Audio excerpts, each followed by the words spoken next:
नमस्कार दोस्तों, ये जो मेरा लेक्चर है ये लेक्चर आपका 11वीं के भौतिकी का जो चैप्टर है आपका सरल रेखा में गति, उस चैप्टर का एक टॉपिक है दूरी तथा विस्थापन। ठीक है, तो इस टॉपिक को मैंने लिया है और लेने का वजह ये है कि अक्सर लोगों को दिमाग में एक संदेह होता है और या फिर स्टूडेंट लोगों को दिमाग में रहता है कि दूरी क्या है, विस्थापन क्या है, और अक्सर लोग गलती करते हैं इसमें। तो आइए शुरू करते हैं। पहले तो हम ये जानने की कोशिश करते हैं कि दूरी क्या चीज़ होती है। ठीक है, तो पहले हम दूरी की परिभाषा को समझते हैं। तो पहले मैं परिभाषा बता देता हूँ दूरी क्या है। देखिए, किसी भी गतिशील वस्तु द्वारा तय किए गए पथ की लंबाई को हम दूरी कहते हैं। क्या कहते हैं? दूरी। तो मैं इसको लिख देता हूँ,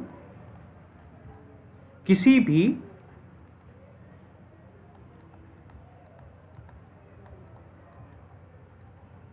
गतिशील वस्तु द्वारा तय किए गए पथ की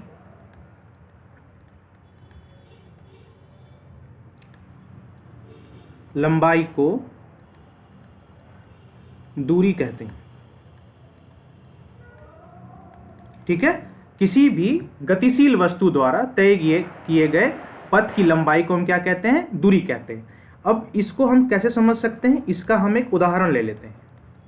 देखिए, भौतिकी जो है वो उदाहरण से ही समझ में आता है। अब देखिए, उदाहरण के लिए मैं ऐसा करता हूं, मैं एक बिंदु लेता हूं, एक ए। ठीक है, अब ये मान लिया जाए कि ये इस वस्तु की प्रारंभिक स्थिति, क्या है? प्रारंभिक स्थिति है, और ये समय के सापेक्ष इस पथ पे चलते हुए यहां पर आकर रुक जाता है ये। ठीक है, यहां पर आकर ये रुक जाता है। तो इसको हम मान लेते हैं ये क्या है? आपका अंतिम स्थिति। ठीक है, तो इस पूरे पथ की लंबाई जो इस वस्तु ने तय की है ए से लेके बी तक, इसको हम क्या कहेंगे? दूरी कहेंगे। और ये क्या है? दूरी क्या है आपका? दूरी एक अदिश राशि है। दूरी एक अदिश राशि है। भौतिकी राशियां दो तरह की होती हैं, आपको पता है, एक अदिश और एक सदिश। तो दूरी जो है वो क्या है आपका? अदिश राशि है।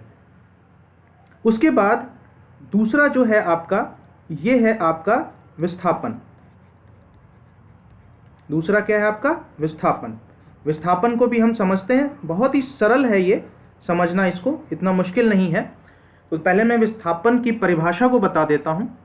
देखिए, किसी भी गतिशील वस्तु द्वारा तय किए गए पथ में, अब ध्यान दीजिए, किसी भी गतिशील वस्तु द्वारा तय किए गए पथ में प्रारंभिक स्थिति और अंतिम स्थिति के बीच की न्यूनतम दूरी को हम क्या कहते हैं? विस्थापन कहते हैं। मैं लिख देता हूं,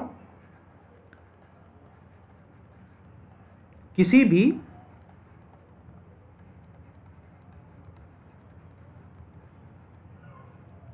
गतिशील वस्तु द्वारा तय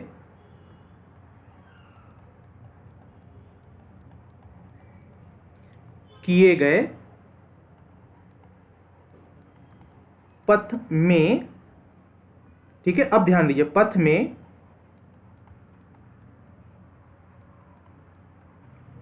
प्रारंभिक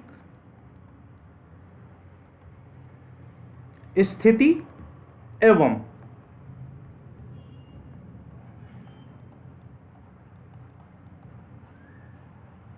अंतिम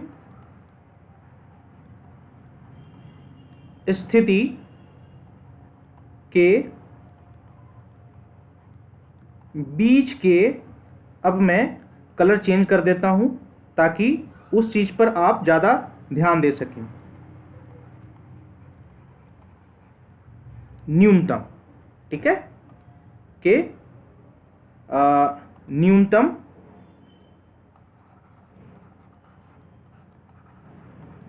दूरी को विस्थापन कहते हैं। क्या कहते हैं? विस्थापन कहते हैं। ठीक है, इसको भी मैं उदाहरण से समझा देता हूँ, ठीक है। देखिए बहुत ही सरल है समझना। अब जैसे मान लीजिए कि जैसे हमने पिछले उदाहरण में लिया था वैसे ही हम मान लेते हैं कि ये एक बिंदु है, ये इस वस्तु की प्रारंभिक स्थिति है और ये समय के सापेक्ष अपना एक पथ जो है बनाता है और ये बी पर आकर रुक जाता है, ठीक है। ये जो बी है ये इसकी अंतिम स्थिति है, ठीक है। अब ध्यान दीजिए कि जो ए और बी के बीच में जो आप एक रेखा खींचेंगे इस तरीके से, तो ये न्यूनतम दूरी हो गई इसकी, तो इसको हम क्या बोलेंगे, ये आपका क्या है, ये है आपका विस्थापन। ये क्या है आपका विस्थापन, और विस्थापन क्या है आपका एक सदिश राशि है। विस्थापन आपका एक क्या है, सदिश भौतिकी राशि है, ठीक है। तो इस चीज को समझिए कि आपका जो न्यूनतम दूरी है, इसीलिए अगर आप ध्यान दीजिएगा मैंने पिछले वाले स्लाइड में आपको न्यूनतम को मैंने अलग रंग से लिखा है, ताकि वो चीज आपके ध्यान में जेहन में बैठ जाए कि न्यूनतम का मतलब, न्यूनतम क्यों उस तरीके से लिखा गया है। देखिए अब यहाँ पर कहने के लिए तो पूरी है, लेकिन न्यूनतम तो यही बन रहा है ना, ए और बी के बीच में न्यूनतम तो यही बन रहा है, तो इसलिए हम इसको विस्थापन कहेंगे, ठीक है। अब जो मैं बताने जा रहा हूं वो उससे भी ज्यादा महत्वपूर्ण है। वो क्या है, ध्यान दीजिएगा कि अब हमारे पास दो शब्दावली हैं, दो शब्द हैं, दूरी है और विस्थापन है। क्या है, दूरी है और विस्थापन है। अब ध्यान दीजिए, दूरी को अगर मैं d से दर्शाता हूं और विस्थापन को अगर मैं s से दर्शाता हूं, एक सदिश राशि का इसके ऊपर हमने चिन्ह लगा दिया है तो ध्यान दीजिएगा, दूरी जो है वो कभी भी शून्य से छोटा नहीं हो सकता, ठीक है, कभी भी शून्य से छोटा नहीं हो सकता। हाँ, शून्य के बराबर इस हो सकता है उस स्थिति में जब कोई वस्तु गतिशील ही ना हो, तो हम उसकी बात ही नहीं करेंगे। जब गतिशील ही नहीं है तो वास्तविक तौर पे उसका कोई दूरी होगा ही नहीं, तो उसको तो रहने दीजिए। तो सबसे महत्वपूर्ण बात है कि दूरी कभी भी शून्य से कम नहीं हो सकता, पहली बात। चलिए अब दूसरी बात, लेकिन विस्थापन के साथ ऐसा नहीं है, ठीक है। विस्थापन जो है आपका, ये जो हमने लिया है एस से इसको दर्शाया है, विस्थापन जो है आपका, ये आपका शून्य से बड़ा भी हो सकता है, यानी कि ये घनात्मक भी हो सकता है, शून्य के बराबर भी हो सकता है और शून्य से छोटा भी हो सकता है, यानी कि ये घनात्मक, शून्य के बराबर और ऋणात्मक तीनों संभव है इसमें। अब आपके मन में एक संदेह उत्पन्न जरूर हुआ होगा कि भाई कोई भी भौतिक राशि जो है वो शून्य के बराबर या शून्य से छोटा कैसे हो सकता है, क्योंकि कोई भी राशि तो आप देखते हो तो उसमें तो भाई जैसे 5 केजी चावल, 10 केजी आटा, ये सारा कुछ तो आपका है भौतिक राशि है। केजी जैसे आप किसी चीज़ को नापते हैं तो भौतिक राशि है, वो शून्य के बड़ा ही, हमने शून्य से बड़ा ही देखा है हमने। लेकिन विस्थापन के साथ ऐसा नहीं है, विस्थापन जो है वो शून्य के बराबर भी है और शून्य से छोटा भी है। मैं अभी इसका उदाहरण देता हूँ। तो पहला उदाहरण हम लेते हैं, इसके बारे में मैं नहीं बताऊंगा क्योंकि ये मैंने यहाँ पे बताया है। तो इस केस में देखिए, इस वाले में उदाहरण में ये जो है, इसमें आपका जो विस्थापन है, ये जो विस्थापन है आपका, ये शून्य से बड़ा है। इस परिस्थिति में ये विस्थापन जो है ये शून्य से बड़ा है, इसलिए मैं इसको नहीं बता रहा। अब हम लेते हैं जहाँ पे विस्थापन जो है वो शून्य के बराबर है। मैं लिख देता हूँ यहाँ पर ताकि आपको समझ में आ जाए कि विस्थापन जो है वो शून्य के बराबर जो है, हम वो चीज़ समझने की कोशिश कर रहे हैं। अब देखिए, मान लीजिए कि आपके पास एक बिंदु A है, ठीक है, ये आपकी प्रारंभिक स्थिति है, ठीक है। क्या है, ये आपकी प्रारंभिक स्थिति है और समय के सापेक्ष अगर ये वस्तु चलते हुए अगर आ करके इसी बिंदु पर रुक जाए, मतलब जो प्रारंभिक स्थिति है और अंतिम स्थिति अगर एक ही बिंदु हो जाए, अगर पूरे गति के दौरान अगर कोई भी स्थिति ऐसी आ जाए जिसमें प्रारंभिक बिंदु और अंतिम बिंदु एक ही हो जाए, तो उस परिस्थिति में आपका विस्थापन शून्य के बराबर होगा, ठीक है। तो ये आपकी अंतिम स्थिति भी है और वो प्रारंभिक है और दोनों बिंदु एक जगह पर है, इसलिए यहाँ पे विस्थापन जो होगा वो क्या होगा, शून्य होगा। तो मैं यहाँ लिख देता हूँ कि शून्य कब होगा, अगर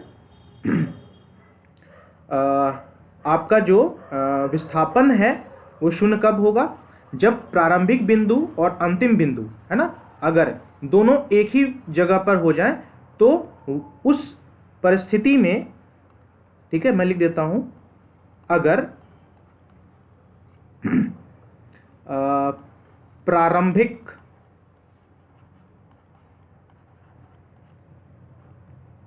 ठीक है, अगर प्रारंभिक बिंदु, ठीक है, और मैं इसलिए मैं अलग अलग यूज कर रहा हूं ताकि आपको ध्यान रहे, ठीक है, अंतिम बिंदु,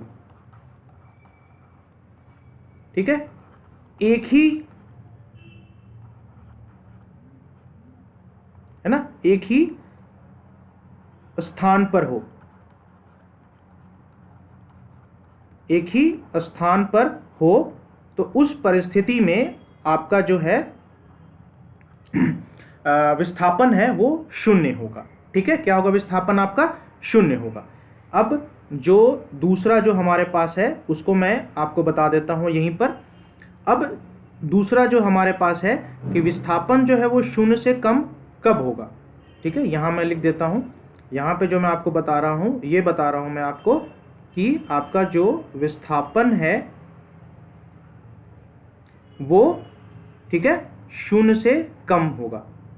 अब जैसे मान लीजिए एक समतल सतह है, ठीक है, इस समतल सतह पर आप मान लीजिए कि खड़े हैं, ठीक है, इस समतल सतह पे आप खड़े हैं और आपने एक गेंद को ऊपर की तरफ फेंका है। तो देखिए ये गेंद ऊपर की तरफ जाएगी और ये नीचे की तरफ आएगी क्योंकि गुरुत्वाकर्षण है, ठीक है। हम तो जानते हैं गुरुत्वाकर्षण की वजह से कोई भी चीज अगर आप ऊपर फेंकोगे वो नीचे की तरफ आना है, ठीक है। तो ये गेंद गुरुत्वाकर्षण की वजह से नीचे की तरफ आना शुरू हुआ। एक समय ऐसा आएगा जब ये यहाँ रुकेगा नहीं, ये नीचे की तरफ गिरना शुरू हो जाएगा। तो इस परिस्थिति में ये जो हो रहा है, ये जो दूरी तय कर रहा है ये गेंद, ये है आपका ऋणात्मक विस्थापन। क्या है? ऋणात्मक विस्थापन। मतलब इस बिंदु से लेकर यहां तक ये जो आपका विस्थापन है, ये जो आपका विस्थापन है ये आपका ऋणात्मक है, और इस उदाहरण में ये जो दर्शा रहा है ऋणात्मक विस्थापन को दर्शा रहा है, ठीक है। तो ये जो लेक्चर था इसमें मैंने एक बहुत ही महत्वपूर्ण विषय लिया है, आपको महत्वपूर्ण टॉपिक लिया है। इसमें मैंने आपके साथ डिस्कस किया है कि दूरी क्या है, विस्थापन क्या है, और ये एक बहुत ही इम्पोर्टेंट टॉपिक है आपका। सरल रेखा में गति जो आप यांत्रिकी में पढ़ते हैं, बहुत ही मुख्य टॉपिक है वो। कॉम्पिटिटिव एग्जाम में भी बहुत पूछा जाता है उससे सवाल। तो और इसमें अक्सर लोगों को संदेह होता है, तो इस संदेह को दूर करने के लिए मैंने ये वीडियो लेक्चर बनाया है। और आशा करता हूँ कि ये वीडियो लेक्चर देखने के बाद आपको अब इन दोनों में अंतर भी पता चल गया होगा। और कोई भी क्वेश्चन अगर आएगा तो अगर दूरी विस्थापन पर आएगा तो शायद आप उसको सॉल्व कर पाएंगे। धन्यवाद।